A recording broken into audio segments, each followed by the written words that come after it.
My name is Raymond Dixon. I am a victim of domestic violence, and I was stabbed by Jacqueline Dixon.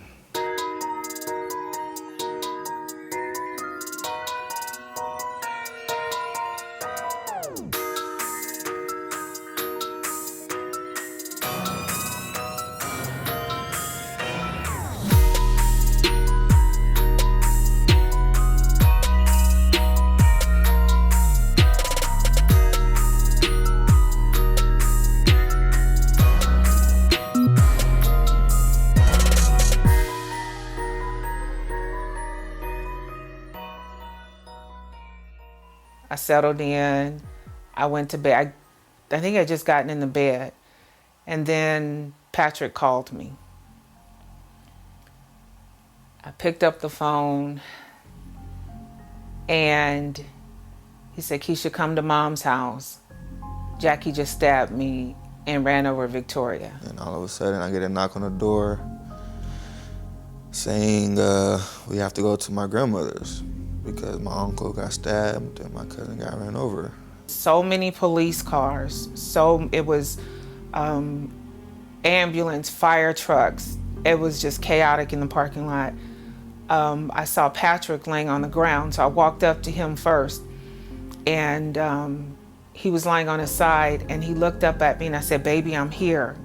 And he looked up at me, and he said, "Victoria." I saw my daughter Victoria laying there, or I thought she just fainted or something, until I looked at her leg and saw how disfigured it was. And I knew then that it was bad. I looked up and the helicopter was flying over my head. And I said, "There she goes." They expected Victoria to die. You know, she was so helpless. She just kept saying, "Me, Mother, don't leave me." And I felt so bad because I couldn't do anything for her.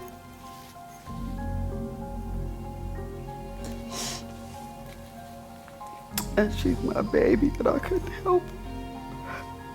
And seeing her wound, I knew it was bad. I just didn't know how bad it was. My name is Keisha Taylor. I'm a life coach, certified domestic violence counselor, and a minister. I've coined a phrase, "I'm too real to be fake and too flawed to be phony." I never admit to being perfect. I tried for many years to be a mentor, a friend, and a sister to Jacqueline Dixon. No matter how hard I tried, I didn't succeed. She's called me fat, a bitch, unholy, and ungodly, but I could handle that. What she did to my family on May 10th, 2020 is unimaginable. I'm a storyteller, but I couldn't tell the story alone. This is our story. This is our truth. This is our reality. These are real and raw emotions that follow Mayhem on May 10th.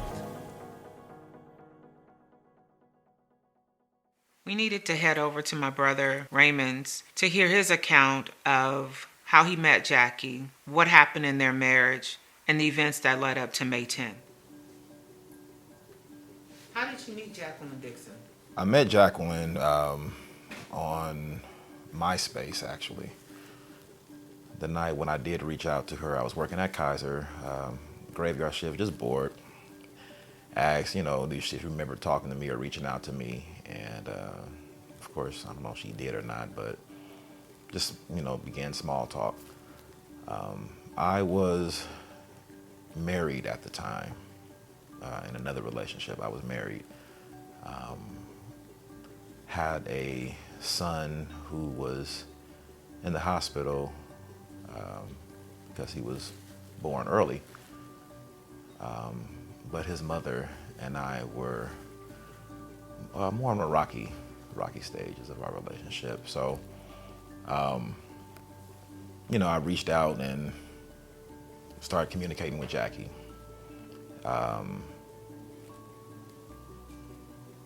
Conversations led to one thing to the next. And it really just came across as somebody like, wow, who is this person? Where has she been all my life? It was just an instant connection. And I was aware that, I was kind of stepping into some dangerous territory by communicating back and forth. But I think at that time I was just going through so much, just kind of needed somebody to talk to. And we met in person in San Jose. And I think from that point on, we stayed in contact with each other. We talked. We sat under a starry sky in San Jose at a park and just talked for hours, and the connection that I had with her was just out of this world. It was, I don't know, everything felt right. She and I, went our separate ways that night, but I couldn't, forget about the night that I just spent with this person. Nothing, sexually, but just conversation. I remember not wanting to get too close to her two children. But being that I'm such a loving person, it's hard to turn away someone who's showing you love. And I remember, kind of talking with her son. He was 3 years old at the time. And just interacting with him, seeing the little baby journey. It just melted my heart when I first seen her. I was feeling bad because, I didn't want to hurt the kids. I didn't want, them getting attached to me. I didn't want Jackie to be hurt because in my mind, I knew that this wasn't a long time situation. This was more of a fling that I kind of got caught up in. 2 weeks went by and she sent me a text and she said, we need to talk. And I remember the feeling that came over me. Like, I knew exactly what she was going to say. So I'm just like, well, what is it? She told me, I'm pregnant. I ended up telling my wife at the time what happened, what I've done. I wasn't proud of it, and tried to own up to my mistake as any man should, the best I could. It was definitely, it was a lot. It was difficult on one end because I felt really bad that, I was with my son's mother at the time, my wife, and here we are losing a son that's really sickly. And here I am having another baby with someone else. So the emotions for me was very, it was difficult. I tried to live the best of my life, but it didn't really work out that way. So let's be clear. You had an affair. I had an affair. And Jackie was the other woman. Jackie was the other woman. But I knew that I wanted to marry her because of the things that she was just displaying to me as a woman or as a mother. It stood out. It stood out to me. Her independence stood out to me. She lived by herself. She managed her money well. You got a divorce and you married Jackie. I married Jackie. And to be more detailed, I married Jackie 8 days after my divorce was final. I remember going to an appointment, and they told us the dates of when my daughter would be born. And I felt like it was a joke. Like, you know, this really happening? Like, this could not have, you know, been planned out this way, or I couldn't make this up, you know, or try to create this on my own. But the doctor said that, you know, her due date was May 24th at the time. And I remember, like, that's May 23rd. May 23rd is when my son was born. He was born premature. Gianni was his name. But he was born May 23rd. And 1 year later, my first daughter was born on May 23rd with, you know, healthy and everything, thank God, but born on my son's birthday. What is your first daughter's name? Justice.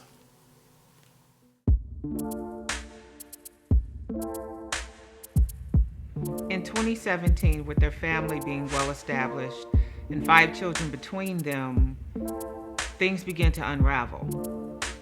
Started with the verbal abuse, and unfortunately, it grew into Jackie being physically abusive. I remember when my son passed away that day, I never contacted Jackie personally, because it was my expectations that between my mother or my sister or another family member would kind of reach out to her, let her know what's going on. This is why he hasn't contacted you. You know, he's dealing with this. And which they did. They contacted her and let her know that my son had passed, and, you know, I was there with the family and everything. So when I did finally talk to her, she was a little upset.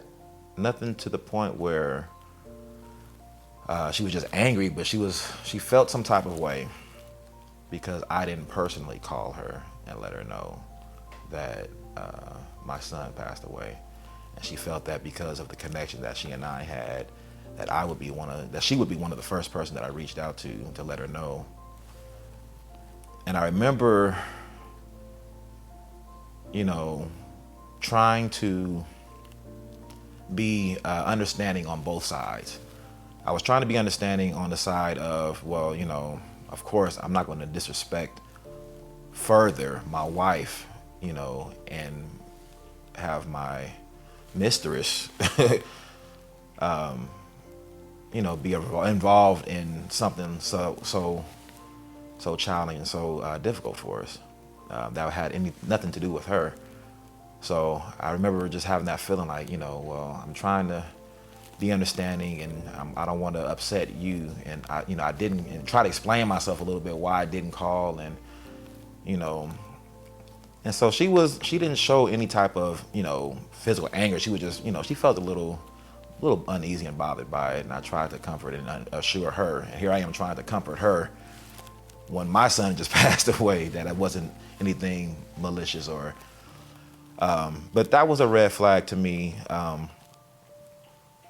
And it should have been, I guess, more of a bigger red flag, I should say. But it was definitely something that caught my attention that I overlooked.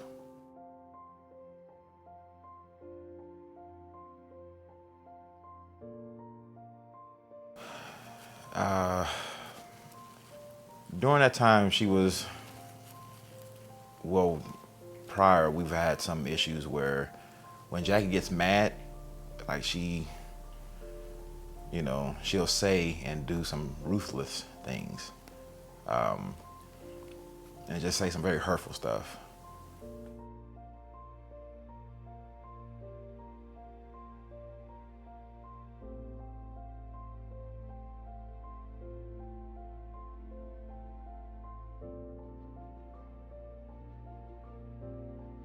That was the first time I have ever been hit by a woman, and it was the first time I've ever hit a woman.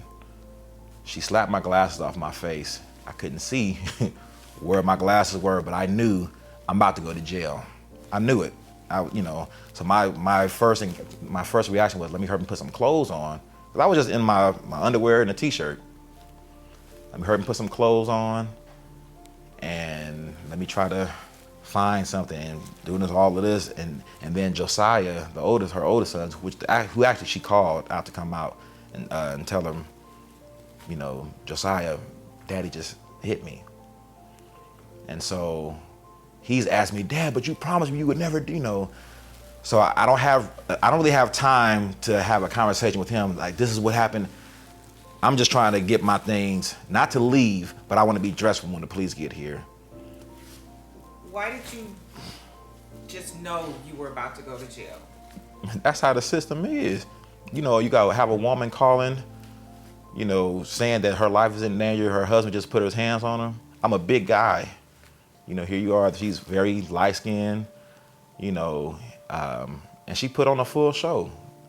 She went out there in front of on a sidewalk, dry heaving, and just ambulance came, and she made it seem like I really just attacked her.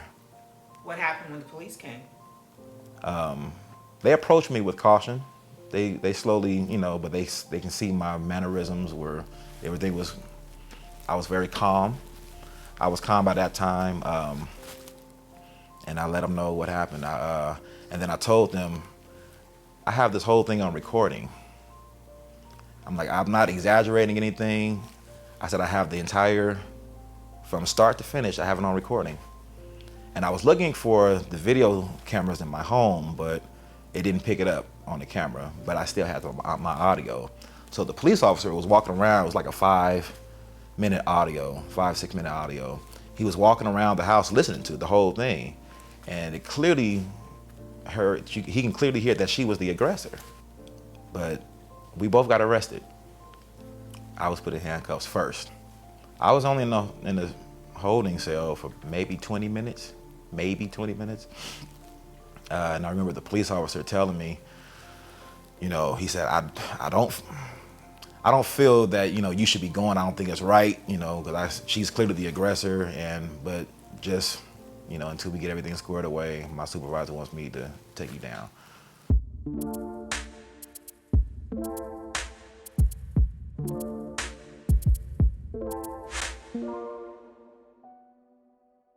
So, but I was released. She actually got bailed out. I think she was in there a total of 17 hours at the time. But her family bailed her out. But I had it made up in my mind that, like, this is it. If it has to come to blows or anything physical, like, it's time to go ahead and walk. I went back because Jackie, she pleaded with me and assured me that she would change.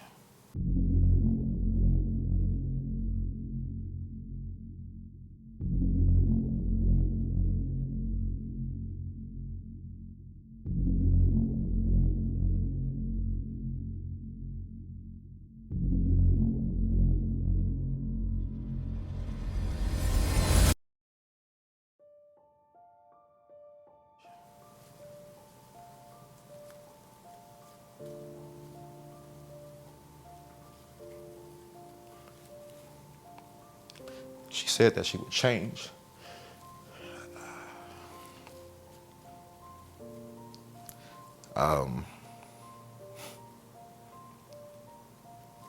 It was a lot of times where, we'd have our blow-ups, and she would cry and really just assure me, like, I promise you, which I also start recording because it would happen too often. But she would cry and assure me, like, I promise you I would do whatever it takes. She told me that she would do whatever it takes to, keep us all together. For her not to lose me. She didn't want me to give up on the marriage. I'm noticing the exact same pattern. It might not be the same situation, but it was always a big blow up, I'm sorry, I'll never do this again, forgive me. And then, as if there was never any conversation, as if she never apologized for anything that she just apologized for, and then do it all over again. She and I was in a very good place. Everything was perfect. There was no arguing. We were very, we cuddled, it was just intimacy, and just everything was just perfect. We communicated. That Friday, I took the kids to our church because they was having an event at the church for the kids, a game night. My plans were to just go ahead. It was last minute, but I dropped them off. Going to drop them off at the church, and then I was going to go out to karaoke, with our other married couple friends and my family. Something that we did on Friday nights. But when I told her that I was going to do karaoke, like, she lost it. Uncontrollably, she lost it. She went to hollering and screaming, talking about how she never gets to do anything. She's always in the house with the kids. Earlier that day, my sister had called her and invited her to go out to lunch on a whim. So she definitely, she had something to do. So not a problem. I was not upset about that at all. Go ahead and have fun, enjoy your lunch. But so that night, you was able to go out and do something. So let me go out and do, I love to sing and do karaoke with people you are familiar with, who are close with you. So I told her I was going to do that. And once again, I remember getting ready to get in the shower and looking at her go off like, this is like, something is wrong for her to be going off. And here, I pressed the record button and I recorded this conversation and how she was going off. And I remember like praying like, God, something got to give. I remember just praying like, God, something got to give. If I'm supposed to be with her, I need you to fix this. If not, I need you to, dissolve it, do something. Something has to give. And so and I remember looking up on YouTube, what does an abusive relationship look like? What does an abusive relationship look like? I kid you not, the next day, which was August 17th to be exact, I looked at a video and it started to list the different things. What an abusive relationship look like. Then they had a word in there called narcissism.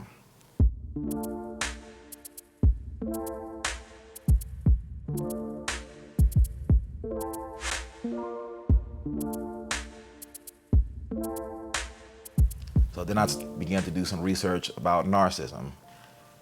And it was at that moment, I kid you not, that was the first time I felt in 10 years that I finally had an answer to the behavior, to what I've been experiencing all these years. We've had about 5 to 6 different marital counselors, pastors, and just people who kind of came in to counsel our marriages. And I remember getting frustrated because I start to get tired of hearing what you guys y'all need to get it together. Y'all need to. I'm like, I would always be receptive because I didn't want to make her feel attacked. So I'm like, I'll go along with it. Let's go along with it. Yeah, we need to do better. We need to do this. But as time went on, it was like, okay, I'm tired of hearing the y'all. Let's be real. You're doing this. This is what you caused. You created this. And it's time to start having some accountability. I definitely felt a darkness. There was one time that I moved out our room together, and I moved into one of the guest room. I remember walking out of the room in the hallway, getting ready to go downstairs, and to the right, before you make it to the steps, is a small little office area. She was sitting in the dark in the corner, which would be on the other side of my wall where my room was, but just sitting there. And I remember, I didn't see her when I walked past, but I felt something like somebody was there. And I remember looking, and I hit the light, and she was just sitting there. And it was at that moment, like, you know what? Like, this is some weird, the energy was just off. It was just weird. I wasn't afraid, but I felt uneasy. Who filed for the divorce? I filed for the divorce. I went to CPS, interviewed with them. My kids interviewed with them. I showed them pictures of choke marks that Jackie choked my stepdaughter, her daughter. My son was telling me different things about her snatching a patch of his hair out because he was interrupting her on a call. And you never saw any of this? I had no idea any of that took place until they opened up and told me this. And so I was in therapy at the time. And I remember telling my therapist what my kids had told me, because he, was kind of walking me through the process of getting ready to divorce and file and all of this. So after I told him everything that what my kids told me, and, after our session, he's like, okay, well, I have to tell you something. I have to tell you this. Being that, I'm a licensed therapist, it's my obligation to notify, the protective services. So I literally sat in my car from that session, that therapy session, and I called and made the report. Met up with CPS, showed them all the pictures, and their response was, well, I don't see any intentional abuse. We can't, maybe how she disciplined in that time wasn't really correct. But as far as her being being labeled as a bad mother or labeled this as abuse, they don't really have much to work with.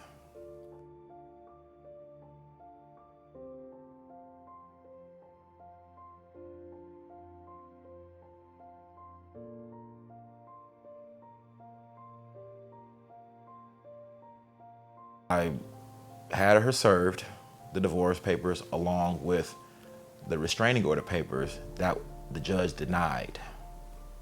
So my restraining order to protect my kids were denied.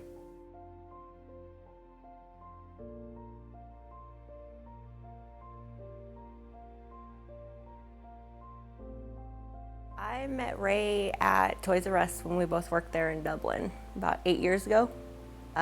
Met Jackie at a baby shower. That's when I was introduced to the family, and I got the papers and he said she should be home. Well, she is home. I said, okay. So I drove immediately to here.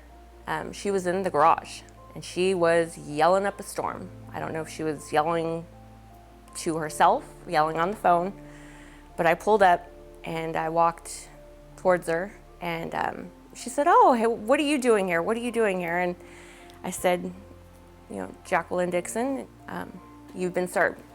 It was devilish. It was scary. The system failed him. It didn't have to get to that point. He had tried to get a restraining order, and it wasn't good enough, or it wasn't approved. And I just feel like he wasn't taken serious.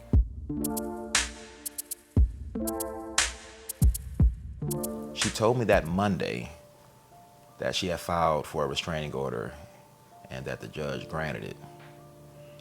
And I asked her, because she knocked on my door and told me this. And like always, I recorded the conversation, And she was saying, well, you know what you did to him? Like, no, what did I do to him? She said, things you done to me and Josiah, but you'll see. She said, but I won't have you served until the day after Christmas.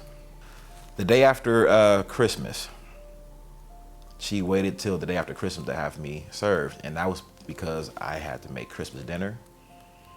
We had family time with the kids, open up their gifts, family tradition, which I also was recording because I'm like, there's no way if you're so afraid of me, why am I still here having family dinner? I'm cooking in the kitchen. And she gave you that option. And she gave me that option. And she knew how it would affect me having to walk away from my kids.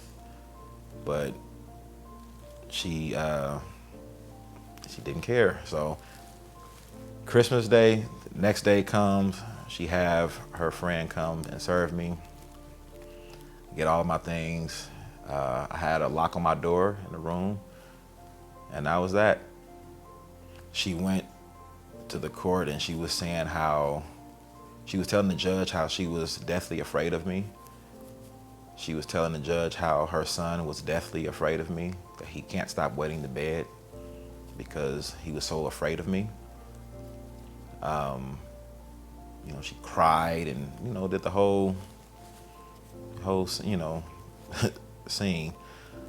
But she didn't know that I had text messages from Josiah, from him stating how great of a father that I was. He was saying, Dad, I'm really sorry that, all this is happening. You've been a good father. You've been a great father.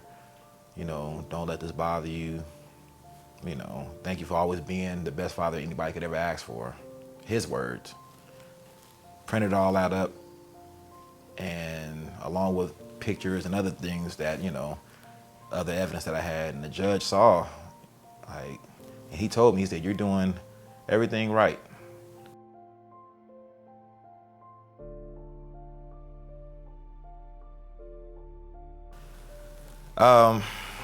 Well, the kids were beyond excited to see me. I picked them up from school that day, Justice and Jeremiah. They were so shocked to see me, they just cried. And for me to see, I've never been away from my kids, because I remember praying with my kids before I even had to leave. And I told them, I'm going to be back. Daddy's coming back. Just, you gotta believe and trust God that I'm coming back. And they were so excited to see me. I remember sitting in the room with them and in my room. So they would always come up to my room and I would close the door behind us and, I would pray for them and just talk, kind of let them debrief and let them talk about what they're experiencing, what they're going through. And so that went on for a little while. And then after her mom, she ended up going back home, if not that same day, close to it. And then I would come back over and visit with them. And then now they're starting to talk more. Mom's doing this, mom's saying this. Just don't worry about it. It's gonna be all right. Before I left, I would pray for them. I would anoint their heads with my some blessed oil my grandmother gave me. And I would anoint their heads and pray for them and pray with them. And I remember at one point, my son Judah, he was 4 at the time, and he was telling me, he went downstairs to tell, his mom, Daddy prayed for us. He's excited, to see me. He decided that, he doesn't know anything different than how he was raised and how we was all together as a family. And so at one point, Jackie's kind of started to mock. Oh, Daddy's praying. He put that anointed oil on you. He was praying for you. Y'all prayed. Oh, that's good. And it was like, oh, this is getting really bad. It's getting really bad. And so slowly, she was making a mockery of me praying for him, as if I wouldn't get Like, it's pretty much as if your prayers are in vain. You're not going to get anything out of this. But, you know, I would always try to be positive. And things really, after I left the house, things got worse and worse and worse. It spiraled out of control very fast. I started to take pictures and video of the condition of the house. Once again, nobody would believe the stuff that's going on, because on Facebook during this whole time, she's, you know, playing out to be this perfect mother. You know, she'll take pictures of herself or even the kids, or maybe even some food that she cooked, but nothing about, you know, how the house looked. You know, nothing. You know, we even mentioned different things about me or how I was and how I was treating her. And, you know, so I've got a lot of different people coming over telling me, you know, well, she's saying this, and, you know, but I'm like, I have all this proof. I have all this evidence. The condition of the house alone was beyond anything that I would have ever imagined the house looking like. It's beyond anything I would have ever imagined that she would allow the house to get to. There were a whole nother family staying here. Like 5 or 6 other children outside of my children, our children, and a friend of hers. And I mean, the house was a complete mess. There was dishes piled up, fresh food being cooked over that. There were the kids' rooms was not even functional to sleep in. Urine, seemed like feces from the dog not being properly taken care of. Allowed my dog to tear up stuff. It was just a complete mess. And so the final straw with me was not only that, but my kids actually told me that the lady that she had staying in the house with them let them taste alcohol. And they were very detailed of what all took place and how it even came about. So I called her and I asked her, I said, you know, are you aware that this girl gave, you know, the kids alcohol? And she went to defending her friend. She's like, well, she said, you know, she would not have done anything like that. And I'm like, but the kids are telling me that this is exactly what happened. I don't think she would do anything like that. Okay, so that was that. Again, I knew I wasn't bringing them back to the house after I took them. I was staying at a friend's house, and I just felt that it was just time for them to stay with me. I'm not going to subject my kids to this no more. I just couldn't do it. I let the police know what I was doing. I was just trying to do everything in my power to do everything by the book as much as possible, to keep a paper trail of the different events that was going on. What did the police say when you let them know that you had your children? That you took them? Well, they asked me if there was any type of custody order in place, and I said no. And they're like, well, you have just as much right as she does. So you felt comfortable? I did. I felt comfortable, and I went ahead and got them. And the kids were telling me so much, and they wanted to come. At that point, they were ready to come. They had, you know, they were just tired of living here. They was going through so much. And just the whole way of life as they known it to be all these years was completely different. It had just been flipped upside down, and it just was not the same at all. And so, I went ahead and took them, but I did tell her, I'm not trying to keep them from you. I let her know I'm not trying to keep the kids from you. I just don't want them in this environment. You have all these people living at the house with you. Men and women, and all of their kids, you know, and it just wasn't a good idea to let my kids stay here anymore. 3 different times I met up with her. The first time I met up with her was at Frosty Freeze, and that was just, so she can see them. I know, it's been a while, and I was just me showing her that I'm not trying to keep the kids from you. I'm not that person. I'm not this guy. Even though you're painting this picture out for me to be that person, that's not me. But I genuinely wanted the kids to see their mom, and I know she wanted to see them. But as far as going back to the house, I'm like, that's just not gonna happen.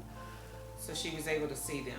She was able to see them, but I told her that we can arrange for us to meet up somewhere and she can spend, time with them. I didn't have to be right there present, but as far as her taking them anywhere, my trust for Jackie at that point was completely gone. So I didn't trust her like that. I didn't trust what she would do, especially after knowing all the horrible things that you would actually tell the kids about me. I no longer trust you at all. So you're not going to take them nowhere, because I don't know what you're going to try to do.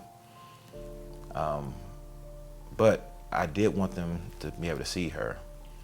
So May 10th,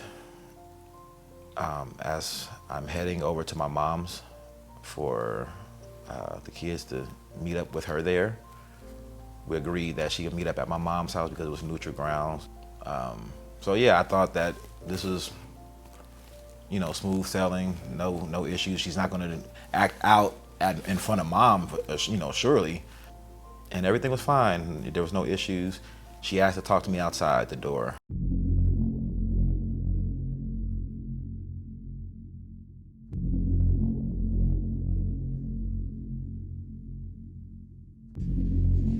On May 10th, my brother Raymond's wife, Jacqueline Dixon, wreaked havoc on our family, and she tried to destroy us.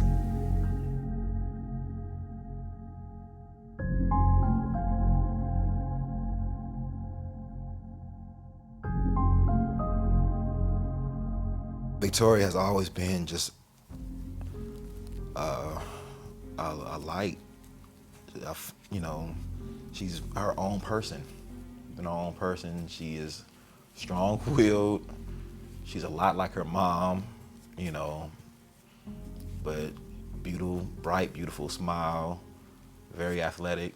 She was always about basketball. Every time I seen her, she had a basketball in her hand. I'm going to basketball practice. You want to come shoot with me? Can we go shoot around? Oh yeah, come on, let's go. In your eyes, they're just amazing. Like, there's literally, you don't see any wrong in that person. Like, she's literally the sweetest person. You don't really understand why something like this would happen to her.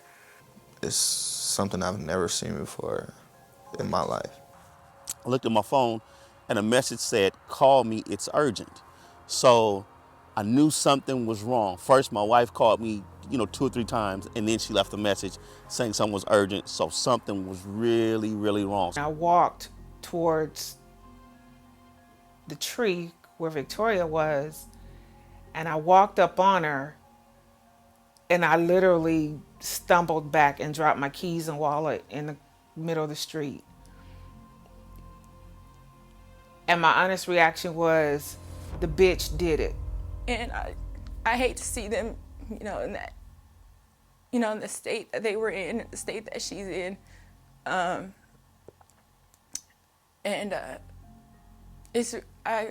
try to hold my emotions in, so that way it's like I'm not, putting it on others. I got a call, probably about 3 a.m, that Victoria had to have her leg amputated. The surgeon called and told me that they did all they could, but it was just too mangled, and they had to do it up past the thigh. And he said he said that on her way to the hospital, when she was airlifted, that she actually died. And that they had to bring her back, and they had to, because she lost a lot of blood. And they had to bring her back. And what the doctor said was how strong she was. He said that her youth And the fact that she was, in shape from being a college athlete allowed her to recover or to get through this crisis. I just remember falling on the floor in my bedroom, gasping for air, because I couldn't believe my baby had lost her leg.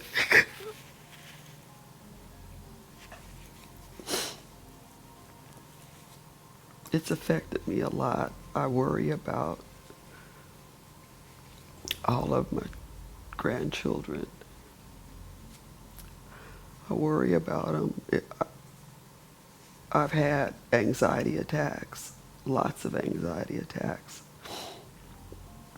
As a matter of fact, last night or yesterday morning when I was thinking about doing this, I was having a slight attack, but I was able to get through it. And I've never told anybody this. All I can remember was saying to her mother, who passed 3 years ago, I told her, I said, Victoria, tell her she not yet. She can't have you yet. Tell her it's not time. It's not time. At all. I'm very hurt by what she did, and I'm very, very angry by what she did. But I don't feel hatred for her. But I do want justice. I want justice for Victoria, and I want justice for Patrick, and justice for our family. Life with Jackie has been a complete nightmare for me. Everything unfold and take place on May 10th. It's like, I've been trying to tell you guys all these years, and now you can see it for yourself. I want justice, and whatever that looks like. I'm angry at her carelessness, her disregard for, what we built all these years, our kids, our family, but I want her to know that she's not getting out of this one. And I'm careful of what I say, and how I allow myself to feel, because she is the mother of my children. And there was a time in my life, there was a time where I loved Jackie with all my heart, and I would do anything for her. Do anything for her. But this time, I don't hate her, but I can't. I don't want to ever. This is not a forgiving situation, and I know I have to forgive her in my heart, but I want to see her I want to see her rot in jail. That's how I feel. See her rot in jail.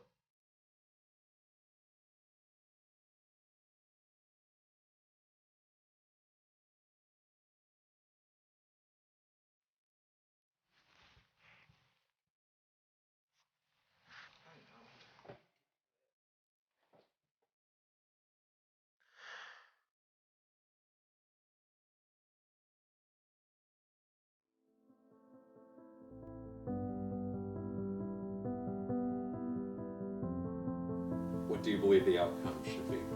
Oh, the outcome should be justice for sure. I want justice. Life in prison. Justice. Justice for Patrick. Justice for Victoria. Justice for this family and friends, those who've been affected by this. I want justice for Victoria, and I want justice for Patrick, and justice for our family.